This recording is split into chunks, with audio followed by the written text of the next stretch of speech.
तो दोस्तों, आप सबका स्वागत है हमारे YouTube channel vision still study में। तो आपने अभी तक हमारा YouTube चैनल सब्सक्राइब नहीं किया तो पहले जाके इसे सब्सक्राइब कर दे और बेल आइकन भी प्रेस कर दे। आज अपन पढ़ेंगे प्रिस्क्रिप्शन के बारे में, यानी कि प्रिस्क्रिप्शन होती क्या है वो सारा अपन डिटेल में आज देखेंगे। तो आपको ये क्वेश्चन है ना 5 या 10 नंबर में पूछा जाता है, बहुत इंपॉर्टेंट क्वेश्चन है, इसलिए इसे ध्यान से देखिए वीडियो को। आज अपन इसके बारे में डिटेल से पढ़ेंगे। क्वेश्चन क्या पूछा जाता है, define prescription and add write the note on parts of prescription, यानी कि जो प्रिस्क्रिप्शन के पार्ट होते हैं उनके ऊपर नोट लिखिए, छोटा शॉर्ट नोट लिखवाएगा आपसे। अब अपन देखें प्रिस्क्रिप्शन के बारे में। तो सबसे पहले अपन नॉर्मली देख लेते हैं कि प्रिस्क्रिप्शन होती क्या है। तो प्रिस्क्रिप्शन होती है जब आप डॉक्टर के पास जाते हो और डॉक्टर को आप बताते हो कि मेरे ये बीमारी है, तो डॉक्टर क्या करता है, आपकी जो बीमारी है उसके अकॉर्डिंग आपको एक पर्ची लिख के देता है, और वो पर्ची लिख के देता है कि इसको आप मेडिकल पे लेके जाओ और फार्मासिस्ट से जो मैंने दवाइयाँ लिखी है वो डिस्पेंस कर लो, ले लो और आप ये खा लो, है ना। तो ये बोलता है, जो पर्ची होती है ना उसको क्या बोलते हैं अपन, प्रिस्क्रिप्शन बोलते हैं, राइट। जो प्रिस्क्रिप्शन होती है वो एक तरीके की पर्ची होती है। अब अपन इसकी डेफिनेशन देखते हैं। डेफिनेशन क्या कहती है, इसकी डेफिनेशन है कि prescription is a written order from a registered medical practitioner. अब रजिस्टर्ड मेडिकल प्रैक्टिशनर कौन होता है, जैसे आपका डॉक्टर हो गया, वेटेरिनियर हो गया, यानी कि जो एनिमल डॉक्टर होता है उसको बोलते हैं, और जो फिजिशियन होते हैं, बहुत सारे तरह के फिजिशियन होता है, उसके द्वारा भी लिखी जा सकती है टू ए फार्मासिस्ट, यानी किसको लिखी जाती है, एक फार्मासिस्ट को लिखी जाती है। अब क्यों लिखी जाती है वो देखते हैं। टू कंपाउंड एंड डिस्पेंस, यानी कि जो आपकी और जो मेडिसिन लिख के दिया है डॉक्टर ने, उसको क्या करना है, एक तो कंपाउंड उसको पहले बनाना है। अब तो नहीं होता, अब तो डॉक्टर ये जो होते हैं ये सीधे क्या करते हैं, वो बनी बनाई को डिस्पेंस कर देते हैं। बट पहले क्या होता था, उसको पहले कंपाउंड करना होता था, फिर उसके बाद में उसको डिस्पेंस करना होता था। The medication for the patient, जो मेडिकेशन होता है उनको कंपाउंड करो, डिस्पेंस करो पेशेंट को, राइट, ये होता था, है ना। अब अपन देखते हैं इसके आगे। जो ये प्रिस्क्रिप्शन होती है एक प्रकार की साइकिल होती है डॉक्टर, पेशेंट एंड फार्मासिस्ट के बीच में। यानी कि जो रजिस्टर्ड मेडिकल फार्मासिस्ट होता है, जो प्रैक्टिशनर होता है, यानी कि डॉक्टर होता है, डॉक्टर क्या करता है, ये जो प्रिस्क्रिप्शन होती है उसको किसको लिख के देता है, पेशेंट को। पेशेंट क्या करता है, इसको ले जाता है फार्मासिस्ट के पास। फार्मासिस्ट वापस जो मेडिसिन है उनको डिस्पेंस करेगा, किसको, पेशेंट को। तो एक प्रकार की कड़ी है किसके बीच की, registered medical practitioner, patient and pharmacist के बीच की, राइट। तो ये अपन यहाँ पे देख लिए। अब इसके आगे अपन देखेंगे पार्ट्स ऑफ ए प्रिस्क्रिप्शन, यानी कि प्रिस्क्रिप्शन के अंदर क्या कौन कौन से पार्ट लिखे जाते हैं वो अपन देखते हैं। कि जो आपने डॉक्टर लिख के देता है तो उसके अंदर आपको क्या क्या चीज़ें दिखेंगी या क्या क्या चीज़ें उसमें नेसेसरी लिखना, वो अपन यहाँ पे देखेंगे। तो prescription are generally written in typical format. अब टाइपिकल फॉर्मेट क्या होता है, जैसे जो कंप्यूटराइज लैंग्वेज होती है ना, कंप्यूटर से लिखी जाती है, तो उसमें लिखा हुआ होना चाहिए। पहली बात तो ये होना चाहिए, शुड मस्ट होता है कि ये लिखना ही होना, लिखा हुआ होना ही चाहिए प्रिस्क्रिप्शन के अंदर, जब भी आपकी प्रिस्क्रिप्शन मान्य होगी। तो these are parts of the prescription is consists, ये जो नीचे ये जितने भी ये सारे हैं, ये जितने भी ये जो पार्ट्स है ये उसके अंदर प्रिस्क्रिप्शन के अंदर होने ही होने चाहिए। तो वो कौन कौन से पार्ट है अपन देखते हैं। फर्स्ट है डेट, सेकंड है name and sex, age, address of patient, right. फिर उसके बाद में सुपर सब्सक्रिप्शन, फिर उसके बाद में इन सब्सक्रिप्शन, इन सब्सक्रिप्शन, फिर उसके बाद में सब सब्सक्रिप्शन, फिर उसके बाद में सिग्नेचुरा, फिर उसके बाद में देखेंगे रिन्यूअल इंस्ट्रक्शन, फिर उसके बाद में सिग्नेचर, एड्रेस, रजिस्टर्ड नंबर और प्रैक्टिशनर और प्रिस्क्राइबर। जो प्रिस्क्राइब करेगा उसका क्या होगा, ये जो सिग्नेचर होगा और उसका एड्रेस होगा, और जो रजिस्टर्ड मेडिकल का जो रजिस्टर्ड नंबर है वो होगा। तो ये सब प्रिस्क्रिप्शन के अंदर होना ही होना चाहिए। तो ये जो लिखा हुआ है, ये जो डेट वगैरह, ये एक सीक्वेंस में ही आपको याद करना है। इसी तरह से आपको एग्जाम में लिख के आना है। सबसे पहले आएगा डेट, फिर उसके बाद में आएगा ये name, age, sex, address of the patient. ये क्या होगा, ये दोनों तो किसके होंगे, पेशेंट के, राइट। उसके बाद में क्या होगा कि जो अब उसके बाद में होगा कि उसके बाद लिखा जाता है सुपर सब्सक्रिप्शन, फिर उसके बाद में लिखा जाता है इन सब्सक्रिप्शन। ये सब अपन क्या करेंगे अब डिटेल में देखेंगे, राइट। अब डिटेल में देखेंगे पार्ट्स ऑफ प्रिस्क्रिप्शन, यानी कि प्रिस्क्रिप्शन में कौन कौन से पार्ट लिखे जाने चाहिए, यानी कौन कौन सी चीज़ें उसमें लिखी जानी चाहिए। अब ना यहाँ इनको डिटेल में केवल समझेंगे, इनके नोट्स आपको डिस्क्रिप्शन बॉक्स में मिल जाएंगे। अब सबसे पहले अपन देखेंगे यहाँ पे डेट क्या होती है और डेट क्यों, जो प्रिस्क्रिप्शन होती है उसमें क्यों लिखी जानी चाहिए। तो डेट क्या करती है, आपको जो आपके जो प्रिस्क्राइबर होता है उसकी हेल्प करती है किसमें, कि पेशेंट को पेशेंट की आइडेंटिफाई करने के एक तरीके से। यानी कि आपने मान लो डॉक्टर के पास गए थे 6 महीने पहले, तो अब डॉक्टर को क्या पता कि आप कब आए थे, तो डॉक्टर क्या कर लेगा, उसके अकॉर्डिंग आपको फिर से जो दवाइयाँ देनी होगी उसके अकॉर्डिंग देगा।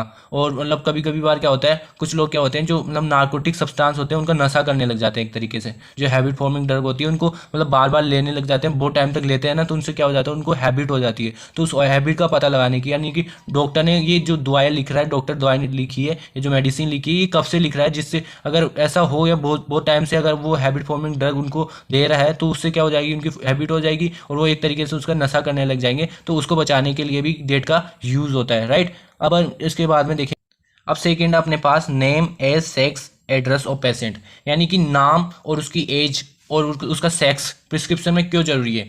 तो सबसे पहले देखते हैं अपन नाम के बारे में, नेम के बारे में। तो नेम इसलिए जरूरी है क्योंकि पेशेंट की आइडेंटिफाई करने के लिए, राइट। सेकंड है एज, एज क्यों जरूरी है, एज और सेक्स दोनों ही देखते हैं। ये क्या करते हैं, आपने पैथोलॉजी में पढ़ेंगे, ये पढ़ लिया अपन ने पहले ही है ना। तो जो जो एज और सेक्स है ये क्यों जरूरी है। एज से क्या करता है, एज और सेक्स से क्या करता है, जो आपका फार्मासिस्ट होता है उसके अकॉर्डिंग आपको दवाइयाँ डिस्पेंस करता है, जो मेडिसिन होती है वो डिस्पेंस करता है एज और सेक्स के अकॉर्डिंग, यानी कि आपकी कितनी एज है, क्योंकि एज के अकॉर्डिंग जो आपकी जो मेडिसिन होगी उसकी क्वांटिटी चेंज होती है। सेक्स के अकॉर्डिंग कैसे, जो मेल होते हैं उनको फीमेल के से ज़्यादा क्या जो ड्रग की रिक्वायरमेंट होती है, तो ये दोनों उसके लिए जरूरी है। एड्रेस क्या होता है, कभी कभी बार क्या होता है कि मतलब एक नाम के बहुत सारे मतलब पेशेंट होते हैं, तो एक तो उसमें हेल्प करता है ये।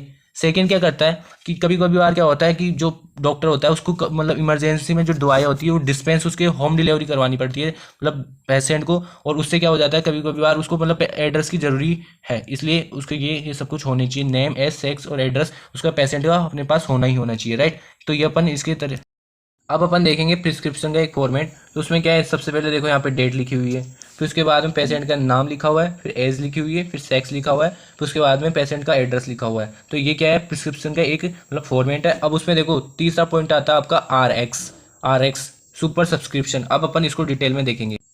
जो सुपर सब्सक्रिप्शन होता है इसको RX से डिनोट किया जाता है, और इसका मतलब होता है रिसीव, यानी कि जो ये रिसीव वर्ड है ये एक लैटिन वर्ड है, और जो रिसीव वर्ड होता है लैटिन वर्ड, इसका मतलब होता है यानी कि यूटेक का मतलब होता है कि जो डॉक्टर होता है वो पेशेंट को, जो नास्तिक होते हैं जो गॉड में बिलीव नहीं करते उनके लिए तो ये होता है कि इसका मतलब ये होता है कि यूटेक, यानी कि आप ले लो, जो टैबलेट मैंने लिख के दी है, जो मेडिसिन लिख के दी है, इनको आप ले लो और आप ठीक हो जाओगे। और सेकंड होते हैं आस्तिक लोग जो गॉड में बिलीव करते हैं, उनके लिए इस RX का मतलब होता है कि आप मतलब ये जो डॉक्टर होता है वो गॉड से प्रे करता है अपना पेशेंट के लिए कि मेरा पेशेंट जल्द से जल्द ठीक हो जाए। तो इस ऑप्शन में होता है क्या है, तो इसमें क्या होता है, एक तो आपकी जो ड्रग होता है उसका क्या होता है, नाम होता है, यानी कि ड्रग का नेम होता है। उसके बाद में देखो यहाँ पे लिखा है सोडियम बाइकार्बोनेट, और फिर है कंपाउंड टिंक्चर ऑफ कार्डेमोम, और सिंपल सिरप, वाटर वगैरह, ये सब कुछ लिखा हुआ है। उसके बाद में क्या है, इसकी क्वांटिटी लिखी हुई है कि 3 ग्राम लेना, 2 ml लेना, 6 ml, 90 ml, ये सब कुछ लिखा हुआ है। उसके बाद में लिखा होता है इसके अंदर डोजेस फॉर्म, यानी किस प्रकार की डोजेस फॉर्म आपको बनानी है, वो देखिए, जैसे आपको यहाँ सिरप बनाना है ये लिखा हुआ है, वो इस प्रकार से सब कुछ आपको लिखा हुआ होता है।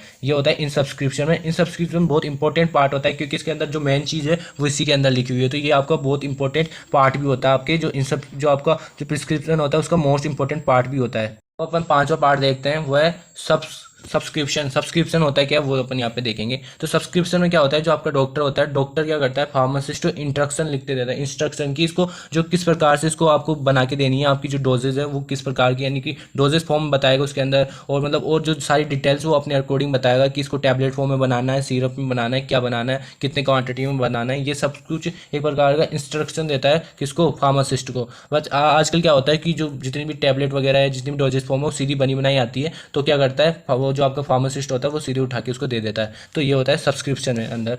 अब इसके बाद में अपन देखेंगे 6 नंबर का पार्ट, सिग्नेचुरा के अंदर क्या होता है कि अपना जो डॉक्टर या जो फार्मासिस्ट होता है ये दोनों क्या लिखते हैं, इंस्ट्रक्शन लिखते हैं किसके लिए, पेशेंट के लिए, कि जो आपको मैं ये जो मेडिसिन डिस्पेंस कर रहे हैं आपको इसको कितने कितने टाइम लेना है, कितनी क्वांटिटी में लेना है, वो सब इसके अंदर पेशेंट को लिख के देता है। और इसको SIG में ऐसे लिखा होता है, ये एब्रीवेशन के तौर पे लिखा हुआ होता है, और इसमें मतलब जितनी भी पेशेंट के लिए जो इंस्ट्रक्शन है वो सब कुछ डॉक्टर या फार्मासिस्ट दोनों के द्वारा दिए जाते हैं, राइट। अब इसके बाद में अपन देखेंगे 7 नंबर वाला पार्ट, जिसका जो है रिन्यूअल इंस्ट्रक्शन। अब ये क्या होता है, मान लो आपने एक बार मतलब डॉक्टर से जो प्रिस्क्रिप्शन लिखवा ली, अब क्या करेगा, डॉक्टर के पास आप दोबारा जाओगे, तो अगर डॉक्टर को वो सेम मेडिसिन आपको दोबारा देनी है या सेम दवाएं दोबारा देनी है, तो क्या करेगा डॉक्टर, क्या करेगा उसके ऊपर जो ये रिन्यूअल इंस्ट्रक्शन है इसके ऊपर अपना मतलब मार्क कर देगा और सिग्नेचर कर देगा कि आप इसको मतलब दोबारा ले लो, और डॉक्टर के पास जो फार्मासिस्ट होता है उसको दे दो, वो दोबारा ही आपको ये दवाएं डिस्पेंस कर देगा, राइट। तो ये रिन्यूअल इंस्ट्रक्शन क्या होता है, जो आपको प्रिस्क्रिप्शन होता है उसको मतलब एक प्रकार से दोबारा उसको सेम प्रिस्क्रिप्शन को लेने का एक तरीके का ऑर्डर होता है। अब ये क्यों जरूरी होता है, कई बार क्या होता है कि अगर जो पेशेंट होते हैं वो क्या करते हैं, नार्कोटिक सब्सटेंस होता है उनको क्या कर लेते हैं, एक प्रकार से हैबिट डाल लेते हैं, और वो क्या करते हैं उसको बार बार लेने लग जाते हैं, और जो आपका फार्मासिस्ट होता है उसके पास उसको ले जाते हैं पुरानी वाली प्रिस्क्रिप्शन को, और बोलते हैं कि मेरे को ये सेम मेडिसिन होती है वो दे दो, ये डॉक्टर ने कहा है। बट अब उसको उससे बचाने के लिए क्या करते हैं, रिन्यूअल इंस्ट्रक्शन होता है कि वो फार्मासिस्ट बोलता है कि पहले जाके आप इसको मतलब जो आपका डॉक्टर है उससे क्या करवाओ, रिन्यूअल करवाने का मतलब कि दोबारा इस पर उसका साइन करवाओ और इस पे राइट का चिन्ह लगवा के लाओ, कि जिससे मैं इसको दोबारा डिस्पेंस कर सकूं। ये किस में जरूरी होता है, नार्कोटिक सब्सटेंस वगैरह होता है, इनमें बहुत इंपॉर्टेंट इसका रोल देखा गया, राइट। अब इसके बाद में अपन देखेंगे 8 नंबर का 8 नंबर का देखते हैं, signature, address and registered number of prescriber. यानी कि जो जो आपका प्रिस्क्राइबर है उसका क्या है, एक तो सिग्नेचर होना चाहिए, ये ऐसा नहीं होना चाहिए कि टाइप हुआ हो कंप्यूटर से, हैंड रिटन सिग्नेचर होना चाहिए। उसके बाद में एड्रेस होना चाहिए, जो प्रिस्क्राइबर है उसकी जो क्लिनिक वगैरह है उसका क्या होना चाहिए, एड्रेस होना चाहिए, जिससे कि डॉक्टर या फार्मासिस्ट को पता चले कि कहाँ है। उसके बाद में होना चाहिए उसका रजिस्टर्ड नंबर, रजिस्टर मेडिकल का जो रजिस्टर्ड नंबर होता है वो लिखना है। उसके बाद में ये इसलिए लिखा जाता है, कभी बार क्या होता है जो नार्कोटिक सब्सटेंस होता है, तो अगर मतलब डॉक्टर गलत आपको मतलब गलत दवाइयाँ डिस्पेंस कर रहा है तो इसके ऊपर जो शिकायत करने के लिए आपको ये जो सिग्नेचर, एड्रेस और रजिस्टर नंबर की जरूरत पड़ती है। तो ये इसलिए इसका जरूरी होता है, ये मतलब प्रिस्क्रिप्शन में ये जरूरी है। सबसे इंपॉर्टेंट पार्ट ये भी जरूरी है कि ये होना ही चाहिए, क्योंकि आप कभी बार अगर आपको डॉक्टर आपकी दुश्मनी है डॉक्टर से, तो अगर आपको डॉक्टर गलत दवाइयाँ डिस्पेंस कर रहा है तो उसमें भी ये हेल्प करता है। तो अगर दोस्तों आपको हमारे यूट्यूब मतलब ये जो वीडियो है वो अच्छा लगा तो वीडियो को लाइक कर दे और शेयर भी कर दे और हमारे यूट्यूब चैनल को सब्सक्राइब कर दे। धन्यवाद।